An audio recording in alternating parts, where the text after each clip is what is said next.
Merry Christmas! Late upload po ito, sorry. Merry Christmas! Happy New Year. Anong gusto mo sabihin ngayong Pasko? Ang gusto ko sabihin, itong birthday ko, 26. Ano? Maraming handa. Pinabili niya nga ako ng DVD-CD. Para ngayong Pasko, may papanoorin kami. Ang lupit nga ng dalawang pusa, nasa gitna pa ng kalsada.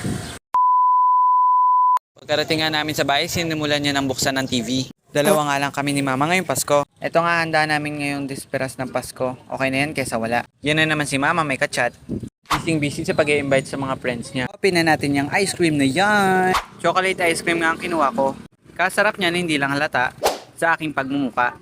Ba talaga trip ko sa pagkain. Gusto ko, pinapalaman sa tinapay. Minsan dahil tinatamad ako at walang tinapay, binabaso ko na lang. Dahan-dahan lang girl, mag-isa ka lang dyan.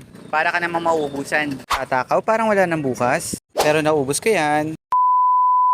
Pagkatapos ng desperas ng Pasko, edi Pasko. Para ka namang hindi nag-grade 2 niyan. Pasko niyan pero may kanya-kanya kaming lakad.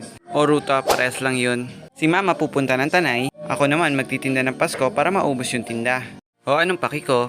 Kaya pala pupunta si Mama sa Tanay para mamili ng mga handa niya. Para sa kanyang ika-56 birthday. Habang wala si Mama ay nagbabantay ako. Pero hindi ako papayag na mamatay sa gutom. Kaya ako kain ng kain na parang patay gutom. Sige Hamdan, lamon ng lamon.